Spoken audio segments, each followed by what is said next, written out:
Aquí comienza Entendiendo los Tiempos. Con ustedes, su anfitrión, Eduardo Saladín. Bienvenidos a un nuevo capítulo de su programa Entendiendo los Tiempos. Hoy queremos responder una pregunta crucial que toda persona debe hacerse. ¿Cuál es el mayor problema de todo ser humano? ¿Es la falta de dinero? ¿Es la falta de educación? ¿Las muchas enfermedades que afectan nuestra salud? ¿La pobreza? ¿El daño que se está causando al medio ambiente? ¿Los prejuicios? ¿El racismo? ¿Cuál es nuestro mayor problema?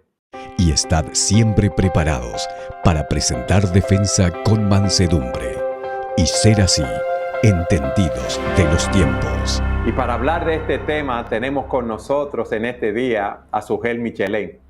Bienvenido, Sugel, ¿cómo te encuentras? Muy bien, gracias al Señor, y contento de estar en otra entrega de Entendiendo los Tiempos. Qué bueno. Sugel, esa es una pregunta que todos nos hacemos. ¿Cuál es el mayor problema del hombre o del ser humano? Yo te pregunto a ti, ¿es la falta de educación, como muchos dicen? Yo creo que antes de responder la pregunta es importante que veamos la pregunta en sí misma, porque la falta de dinero puede ser un problema. Si una persona tiene, por ejemplo, una enfermedad y necesita un tratamiento, o uno de sus hijos, el hecho de que no tengas el dinero para pagarlo es un problema. Otras cosas que podemos mencionar que el hombre ve como un problema, ciertamente son un problema, y no queremos ser insensibles, ¿verdad?, a una persona que perdió su trabajo, que no tiene cómo mantener en una forma decente su familia. Pero tú estás preguntando cuál es el mayor problema. Y yo creo que antes de entrar a responder la pregunta, es importante, Eduardo, que resaltemos la palabra mayor, porque hay muchas cosas que son un problema para el ser humano. Pero ¿cuál es el mayor problema? O sea, ¿cuál es el problema más urgente? ¿Cuál es el que de ninguna manera nosotros podemos dejar de solucionar? Es a eso que te refieres, ¿verdad? Cuando tú preguntas cuál es el mayor problema que tiene el hombre. Sí, ¿cuál es el problema fundamental del hombre? Porque quizás alguien ahora mismo puede estar enfermo del coronavirus y estar en una situación muy grave en su salud. Eso es un problema grave, pero no es su mayor problema. Lo que pasa es, Sugel, que los sociólogos y otros profesionales dicen que el problema o el mayor problema del hombre en muchos casos es la falta de educación, que la humanidad está sufriendo porque las personas no han sido educadas, no saben cómo convivir los unos con los otros. Mira, tú conoces personas que tienen dinero, personas que tienen una buena educación, o sea, personas que tienen lo que según la sociología actual dice que son los problemas más urgentes que hay que resolver en nuestra sociedad. Y sin embargo, son personas desgraciadas que viven en sociedades que no funcionan. Y yo te puedo dar un ejemplo. O sea, ¿cuántos países del primer mundo con una tasa de educación bastante alta y donde el ingreso per cápita también es bastante alto, por lo menos mucho más que en los países de América Latina? Y sin embargo, es sorprendente la tasa de alcoholismo, es sorprendente la tasa de drogadicción, es sorprendente la tasa de suicidio, es sorprendente la cantidad de personas que tienen que ir al psiquiatra o al psicólogo buscando ayuda, las personas que están deprimidas. ¿Qué te dice eso? Bueno, que el hecho de solucionar esos problemas que mucha gente ve como el mayor de los problemas, aparentemente no solucionan ni la dificultad individual de cada ser humano, ni tampoco el gran problema que viven nuestras sociedades. Porque en muchas de esas sociedades eso está resuelto y sin embargo siguen teniendo problemas. Sí, pero muchas personas dicen, por ejemplo, Sugel, que hay problemas en muchos lugares debido a que hay, por ejemplo, violencia en la sociedad. Hay patrones de drogadicción y cuando los niños crecen con esos patrones y los reproducen. Entonces, ese tipo de problema afecta. Entonces, muchos lo que nos dicen es, ok, vamos a mejorar el medio donde las personas viven, vamos a mejorar la educación, vamos a mejorar el nivel de vida de las diferentes personas en las sociedades, en las diferentes sociedades. ¿Solucionaría eso el problema? No, mira Eduardo, tú sabes que yo soy una persona fanática, por decirlo de alguna manera, de la educación. O sea, yo, aparte de ser pastor, también he participado en muchos programas que tienen que ver con paneles de educación, con charlas sobre educación. O sea, yo creo en la educación. Sin embargo, la educación no es el Mesías. ¿Qué sociedad era más educada, mejor educada que la Alemania de la Segunda Guerra Mundial? ¿Cómo uno puede entender que una persona como Hitler llevara a toda una nación a la barbarie que cometió el Tercer Reich durante la Segunda Guerra Mundial? Eso es increíble, pero sucedió y nosotros lo tenemos en la historia. Entonces, el hecho de tener una sociedad muy educada, como era Alemania en esa época, evidentemente eso no soluciona el problema humano, porque el problema del hombre no es la falta de educación, no es la falta de ingresos económicos, el problema del hombre está en el corazón. Por eso alguien decía, el corazón del problema es el corazón. Entonces, tú planteas que el problema no está en el medio ambiente. Muchos dicen que el problema está en el pasado de los individuos, que venimos marcados por nuestra crianza. Ahí tampoco se encuentra el problema fundamental del cual estamos hablando. Otros nos dicen, Sugel, que el hombre tiene todo el potencial dentro de sí para desarrollarse, pero que no puede hacerlo o no lo hace o no sabe cómo hacerlo. No, esos no son los problemas en sí. Yo no quiero agotar la paciencia, ¿verdad?, de lo que nos están viendo, pero no hemos llegado todavía a determinar cuál es, porque aún yo diga el problema del corazón, no estamos explicando a qué nos referimos. Pero, otra vez, vamos a lo que tú acabas de mencionar ahora, el pasado de cada ser humano. Mira, si mi problema, mi mayor problema está en mi pasado, entonces yo tengo un grandísimo problema porque yo no puedo corregir el pasado. O sea, yo no puedo ir atrás, yo no puedo dar marcha atrás al tiempo y corregir algo que sucedió cuando yo era niño, por ejemplo.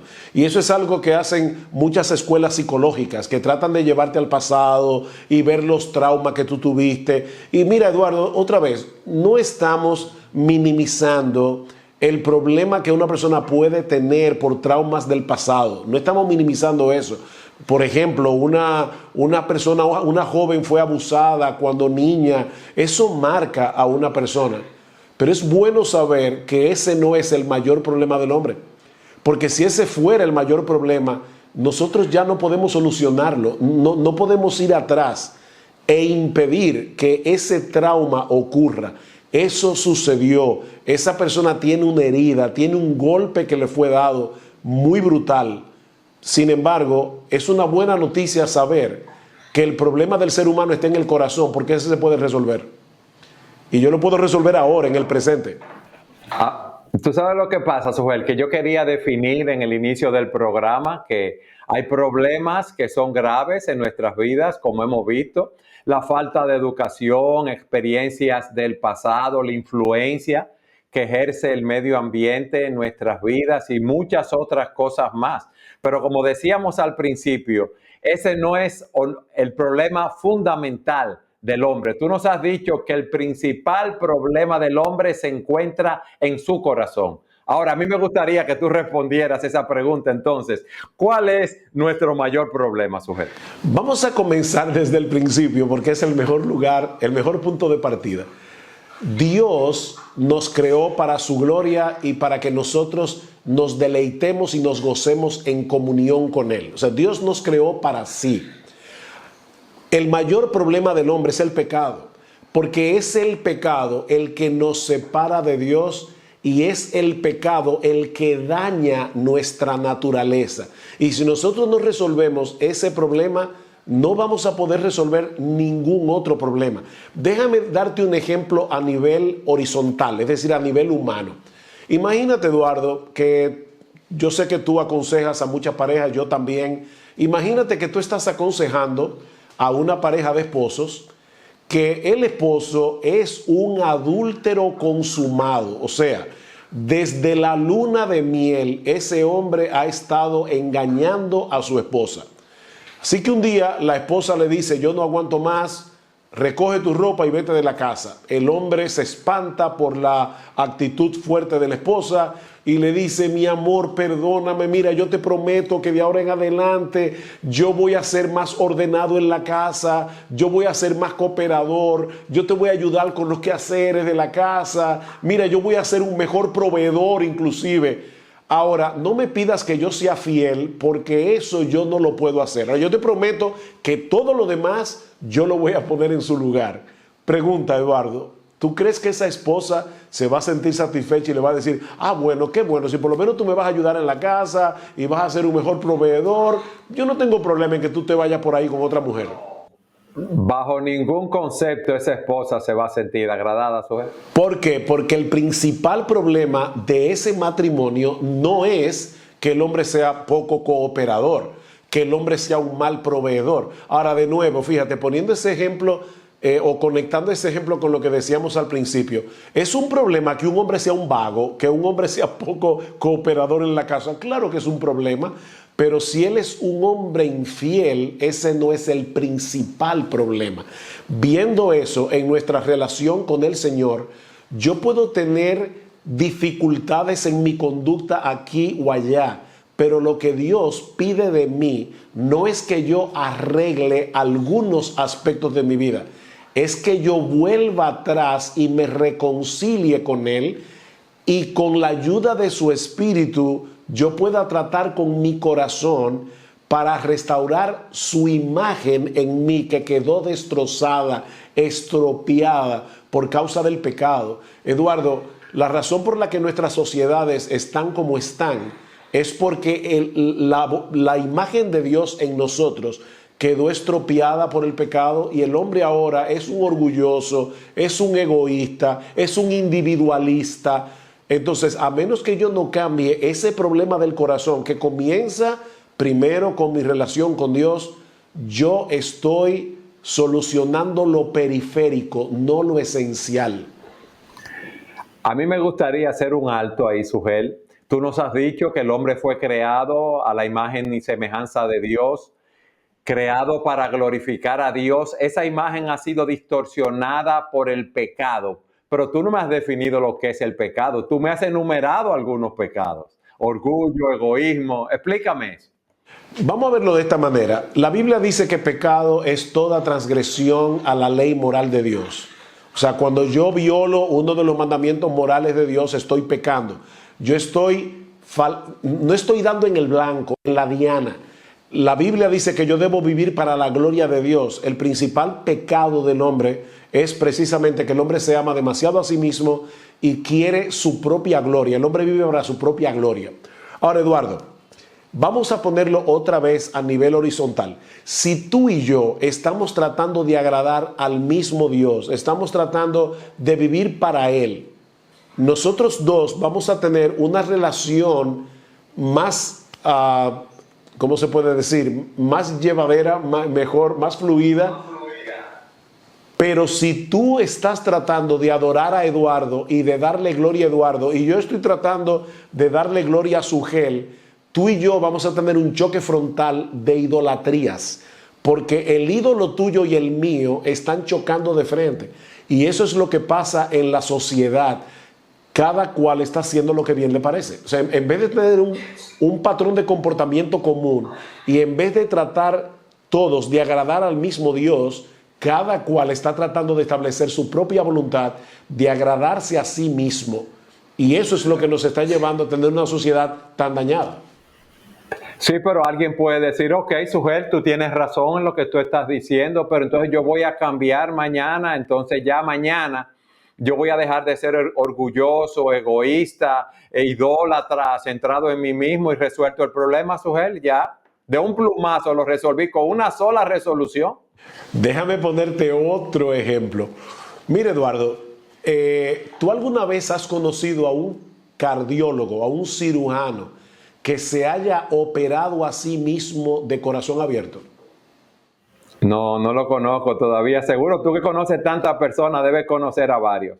Imposible que un médico, por bueno que sea, se opere a sí mismo su propio corazón. Bueno, si eso no es posible a nivel humano, a nivel real del corazón que late, es todavía más imposible, aunque no se debe decir más imposible, ¿verdad? Pero es todavía más inaudito que una persona trate de resolver el problema de su corazón espiritual. Yo no puedo conmigo mismo, o sea, yo puedo corregir aspectos de mi conducta, pero yo no puedo cambiar el corazón. Dice Jeremías, aunque te laves con lejía y amontones jabón sobre ti, la mancha de tu pecado permanece. O sea, la culpa de tu pecado tú no la puedes limpiar. Tiene que ser Dios el que te perdone, porque es contra él que tú pecaste. Pero también dice en Jeremías, ¿mudará el leopardo sus manchas? No, así tampoco vosotros podéis hacer lo bueno estando habituados a hacer lo malo. O sea, Jeremías está apuntando a dos problemas distintos. Yo no puedo borrar la culpa de mi pecado. Yo no puedo resolver la tendencia de mi corazón hacia el pecado por mí mismo. El hombre tiene una perspectiva equivocada de sí mismo, porque el hombre se ve a sí mismo como un ser esencialmente bueno que a veces hace cosas malas, porque no todo el mundo es perfecto, ¿verdad? Nadie es perfecto, dice la gente. No, la Biblia te lo pone al revés. La Biblia dice, nosotros somos esencialmente malos, y por la gracia común de Dios, en ocasiones o muchas veces hacemos cosas buenas, pero el hombre es esencialmente malo. Entonces, lo que tú estás planteando, Sugel, es que el hombre es responsable por sus problemas, por su condición, por su situación. Los problemas que tenemos no son el fruto de lo que nos hacen otras personas ni de nuestra baja autoestima, sino que somos responsables por nuestro propio pecado. Y no queremos enfrentar esa situación. Eso es exactamente lo que estoy diciendo. Ahora, Sugel, espérate, antes de darme ese ahora, ya tú has hecho una declaración bastante comprensiva. Yo quiero que vayamos a una pausa para que tú nos sigas explicando esto y cómo podemos resolver ese problema. Siga con nosotros en su programa Entendiendo los Tiempos.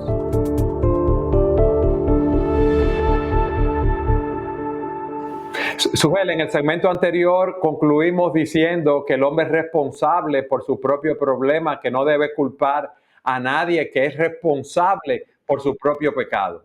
Pero ahí lo dejamos. ¿Qué más tú nos ibas a decir? No, yo te iba a decir en ese momento que aunque eso suena desagradable para el que no quiere, ¿verdad?, escuchar el diagnóstico de lo mal que está, en el fondo eso es una muy buena noticia. Porque si mi problema estuviera en el pasado de mi vida, como yo dije en el segmento anterior, o si mi problema fueran los otros, yo tengo un gran problema, porque ni puedo corregir mi pasado, ni puedo cambiar a los demás. Así que el hecho de tú saber que el problema eres tú, es una buena noticia, porque Dios ha diseñado un plan de salvación para resolver ese problema. Pero si el problema son los demás, por ejemplo, Jean-Paul Sartre, el famoso filósofo existencialista, él decía, el infierno son los demás. Bueno, si el infierno son los demás y mi problema son los demás, yo no tengo salida, yo no tengo solución, porque yo no puedo cambiar al otro. Pero Dios sí puede cambiarme a mí, porque yo tampoco puedo cambiarme a mí, pero Dios sí puede cambiarme a mí. Entonces, en ese sentido, es una buena noticia hacer al hombre responsable de su pecado, porque hay un tratamiento para eso. Pero lamentablemente, Eduardo, el hombre es como el individuo que va al médico, le hacen un chequeo y el médico le dice, bueno, mi amigo, yo te tengo una mala noticia porque el tipo tiene un cáncer a nivel 4 que hay que tratarlo urgentemente, pero él le dice al médico, no, yo prefiero no saberlo. O sea, vive en una autonegación de su problema. Entonces, para esa persona no hay solución. Pero si el hombre acepta el diagnóstico, entonces para él hay tratamiento. Lo que yo estoy diciendo, Eduardo, el diagnóstico de Dios es que nosotros tenemos un cáncer en el corazón. Nosotros venimos de fábrica dañados porque somos pecadores, pero qué bueno que Dios ha diseñado un plan de redención, un plan de salvación para solucionar el más grande problema del ser humano. Suel, vamos a un punto. Tú has dicho que el hombre ha pecado. Fruto de ese pecado hay una consecuencia. El hombre ha muerto o muere físicamente, pero también muere espiritualmente. Tú nos dices que hay una buena noticia dentro de esa mala noticia. ¿Y cuál es esa buena noticia? Porque si yo me voy a morir como consecuencia del pecado y voy a morir físicamente y estoy muerto espiritualmente, ¿cuál es la buena noticia que tú me vas a dar entonces? O que me da la palabra de Dios. Lo que pasa es que esa buena noticia depende de la mala. Tú acabas de mencionar la palabra muerte, y cuando la Biblia habla de la muerte, lo habla en términos de separación. La muerte es separación. Por ejemplo, la muerte física es la separación de mi espíritu y mi cuerpo. Cuando mi espíritu y mi cuerpo se separan, mi cuerpo muere. Pero hay una separación espiritual o una muerte espiritual que es mi separación con Dios. Entonces, el hecho de que yo no tenga relación con Dios y el hecho de que yo esté dañado en mi corazón por causa del pecado, ese es el gran problema humano. Ahora, déjame explicar ahora, Eduardo, a qué nos estamos refiriendo cuando hablamos del corazón, porque es un término que evidentemente no es literal. No estamos hablando de la bomba que nosotros tenemos aquí en el pecho y que bombea sangre al sistema circulatorio. Cuando la Biblia usa la palabra corazón, se está refiriendo al asiento de nuestra personalidad. Entonces, lo que estamos diciendo es que el ser humano tiene intelecto, tiene voluntad, tiene emociones, tiene autoconciencia, pero debido al pecado que hay en nosotros, a que el pecado nos dañó, nuestro entendimiento está dañado, nuestro entendimiento de las cosas, nuestra voluntad está dañada, nuestras emociones están dañadas. Nosotros nos gozamos en cosas que nos deberíamos entristecer y nos entristecemos en cosas en las que deberíamos gozarnos. Estamos dañados. Es a eso que nos referimos cuando decimos que el corazón del problema es el problema del corazón. En el asiento mismo de nuestra personalidad hay un mal, hay un problema, hay un daño. La buena noticia, Eduardo, es que la paga del pecado es la muerte. Eso es lo que el pecado merece en la presencia de Dios por haber violado su ley, por habernos rebelado contra Él. Pero Dios, en su amor, diseñó un sorprendente, maravilloso, extraordinario plan de salvación, a través del cual la segunda persona de la Trinidad, Dios, el Hijo, se hace hombre, se encarna. Jesús es Dios y hombre, para poder obedecer la ley en mi lugar, lo que yo no podía hacer, pero al mismo tiempo morir en la cruz, la muerte que yo merezco por causa de mi pecado. Entonces, ¿cuál es el plan de redención de Dios y la buena noticia del Evangelio? Que Dios en Cristo ha pagado lo que el hombre debe pagar delante de su justicia por causa del pecado. Pero, Eduardo, de nuevo, esa buena noticia, excelente noticia, tiene que empezar con la mala, porque si yo no creo que tengo cáncer, yo no voy a aceptar la quimioterapia que el médico me quiere aplicar. Y puede ser que la quimio que el médico me quiere aplicar sea eficiente en el 100% de los casos, pero a mí no me va a ayudar en nada, porque yo no creo que tengo cáncer. Yo estoy en autonegación. No, yo estoy bien, yo no tengo ningún problema. Bueno, de la misma manera, el individuo que no entiende que tiene un problema delante de Dios, que algún día todos nos presentaremos delante de su tribunal y que en ese tribunal nadie saldrá absuelto porque todos somos pecadores, a menos que yo no acepte la realidad de ese problema, yo no voy a aceptar la quimioterapia que Dios me está brindando gratuitamente por gracia. No voy a aceptar por fe el regalo de mi salvación en Cristo. Porque lo que Dios me está ofreciendo, Eduardo, no solamente es el perdón de todos mis pecados. Lo que Dios me está ofreciendo es comenzar a trabajar en el asiento mismo de mi personalidad. Es decir, hacer un cambio en mí que no es de afuera hacia adentro, no es un cambio de fachada, es un cambio de corazón. Ok, porque alguien puede estar pensando lo que tú dijiste, bueno, la paga del pecado es muerte, bueno, me voy a morir físicamente, pero después que me muera ya no hay problema. Pero hay una muerte física y hay una muerte espiritual. Y lo que estamos hablando es que en esa muerte espiritual hay una separación de Dios por toda la eternidad, donde el hombre va camino a una condenación eterna. Y eso es bueno aclararlo, sujeto. ¿Tú te acuerdas que hablamos de la muerte como separación? El hombre ahora, Sí. dice la Biblia en Efesios capítulo 2, que aunque está vivo espiritualmente, en este momento todavía no ha llegado al juicio, no está en el infierno, está aquí en la tierra, pero está espiritualmente muerto en el sentido de que ese hombre está separado de Dios. Bueno, de la misma manera la Biblia dice que después de nuestra muerte, si morimos en nuestros pecados y sin Cristo, entonces viene una separación ya eterna de la presencia de Dios, que es lo que la Biblia llama el infierno. Así que ahora mismo, un hombre que esté muerto espiritualmente, pero vivo físicamente, todavía se puede arrepentir de sus pecados y por la fe abrazar a Cristo y ser salvo. Pero después de la muerte, dice en Hebreos capítulo 9, versículo 27, que está establecido para los hombres que mueran una sola vez y después de esto el juicio. Eso quiere decir que la solución de mi problema solo puedo recibirla mientras yo esté aquí en la tierra vivo. Después que yo muera físicamente ya no hay solución. ¿Tú te acuerdas? Sujel. Ajá, perdón. No, que para muchas personas eso es algo difícil de entender y de aceptar.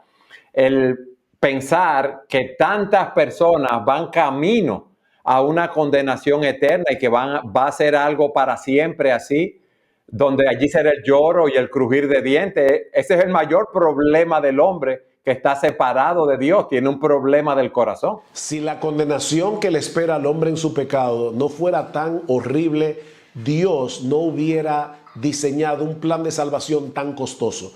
La razón por la que Dios el Hijo tuvo que venir a la tierra, hacerse hombre, vivir una vida perfecta y luego morir en la cruz como un criminal, es porque no hay otro medio de salvación y porque la condenación del hombre es horrible.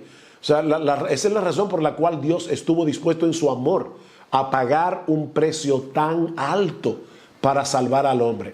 Ahora, lo que yo te iba a mencionar hace un momentito era que de repente me acordé lo que Dante Alighieri en la Divina Comedia colocó como un letrero en la puerta del infierno, y el letrero dice: entrad por estas puertas vosotros que ya no tenéis esperanza. O sea, yo tengo esperanza mientras esté aquí, cuando todavía me puedo arrepentir de mis pecados, cuando todavía puedo venir a Cristo en arrepentimiento y fe.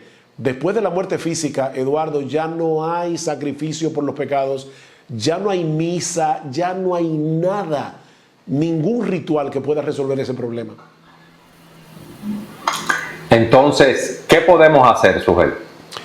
Bueno, la razón por la que nosotros predicamos el Evangelio es precisamente porque tenemos una excelente noticia, una extraordinaria noticia, que hay salvación en Cristo para todo aquel que cree. Entonces, si un creyente nos está viendo en este momento, yo quiero animarlo a que predique el Evangelio a tiempo y fuera de tiempo, porque la verdadera solución del verdadero problema del ser humano está en el Evangelio. Entonces tú y yo tenemos, los creyentes, tenemos en las manos la solución de ese problema. ¿Cómo puede ser que nos quedemos con eso agarrado aquí y no lo compartamos con los demás? Pero si la persona que nos está viendo nunca se ha visto a sí misma como un pecador que merece el infierno, yo quiero hacerle entender a esta persona que conforme al criterio de Dios, eres pecador, mereces la condenación del infierno, pero Cristo el Salvador murió en la cruz por nuestros pecados, para que todo aquel que en Él cree no se pierda, mas tenga vida eterna. Hay salvación en Cristo para todo aquel que cree. Eduardo, no hay que hacer sacrificios. Yo no tengo que irme hincado a hacer una procesión para que las rodillas se me pelen en el camino y yo poder demostrarle a Dios que yo quiero salvarme. Yo no tengo que subir el Everest a pie y descalzo. No, yo simplemente tengo que depositar mi fe, toda mi confianza en ese Salvador que es Dios y hombre, que murió por nuestros pecados en la cruz. Es sorprendente. Pero tú sabes lo que pasa, Sujel, que el escuchar esto nos humilla porque nosotros nos creemos que somos buenos o no nos vemos tan malos si nos comparamos con otros hombres y decimos, mira que él es un traficante, es un asesino, es un adúltero, es un fornicario y yo no soy tan malo como esa persona. Y no puede ser que yo, que tengo un comportamiento bastante moral, tenga el mismo destino de aquel que es un depravado. ¿Qué tú le dirías a esa persona? Entonces, mi problema no es tan grave como el de él, Sujel. No lo magnifiques. El problema nuestro no se puede entender si yo me comparo a nivel horizontal, pero si yo me comparo a nivel vertical con lo que Dios pide del hombre, entonces voy a entender que yo tengo un gran problema, porque como hemos dicho muchas veces en este mismo programa, ¿cuál es el mandamiento más importante? Tú estás hablando del problema más importante. Bueno, ¿cuál es el mandamiento más importante? Amarás al Señor tu Dios con todo tu corazón, con toda tu mente, con todas tus fuerzas y al prójimo como a ti mismo. Con la misma energía, con la misma dedicación y devoción con que tú te amas a ti mismo, tú debes amar al prójimo. Nadie cumple con esos dos mandamientos ni por un segundo. Por lo tanto, nosotros vivimos violando los dos mandamientos principales de la ley de Dios. Y por lo tanto, nosotros nos hacemos culpables cada segundo. Cada segundo pecamos contra Dios. Nosotros somos traidores cósmicos. Nosotros nos hemos rebelado contra el Dios del universo. Y mire, Eduardo, si nosotros pudiéramos subir al cielo en nuestro pecado, ¿verdad?, y darle un golpe de estado a Dios y ponernos a nosotros en ese trono, lo haríamos. Por eso decía alguien que cada pecado es un intento de deicidio. O sea, así como un homicidio es la muerte de un hombre, el deicidio es un intento de matar a Dios. Y decía Thomas Watson, un siervo del Señor de hace cientos de años atrás, cada pecado es un intento de deicidio, porque tú estás tratando de establecer tu voluntad, hacer lo que tú quieras y decirle a Dios, a mí no me importa que tú estés sentado en tu trono, yo no quiero que tú gobiernes, yo quiero gobernar yo. Entonces, es un intento de golpe de estado. Nosotros somos traidores cósmicos, nos hemos rebelado contra el Rey del universo. Ese es nuestro principal pecado. El mayor problema de todo ser humano es que ha pecado contra Dios, no ha glorificado a Dios en su vida y va camino a una condenación eterna. Pero qué bueno es saber que Cristo Jesús, la segunda persona de la Trinidad, se encarnó, cumplió la ley de Dios a la perfección, murió en la cruz del Calvario por nuestros pecados, para que todo aquel que en Él cree no se pierda, mas tenga vida eterna. Él vino y murió para que nosotros pudiésemos tener acceso a Dios. ¿Es así, Sujel? Yo soy el camino y la verdad y la vida, dijo Jesús en Juan 14:6. Nadie viene al Padre sino por mí. Y ese nadie, Eduardo, es absoluto. Nadie puede ir a Dios si no es a través de Jesús. No hay otro nombre bajo el cielo dado a los hombres en el cual podamos ser salvos. Dice en el libro de los Hechos 4:12 y 1 Timoteo capítulo 2 dice, hay un solo Dios y un solo mediador entre Dios y los hombres, Jesucristo hombre. Un solo Dios, un solo mediador. Es bueno saber que tenemos un gran problema frente a Dios, pero tenemos un gran Salvador. Es bueno saber, como tú nos has dicho, que dice la Escritura que la paga del pecado es muerte, pero la dádiva de Dios es vida eterna en Jesucristo, Señor nuestro. Sujel, gracias. Y gracias a todos ustedes por habernos acompañado en este día en su programa Entendiendo los Tiempos.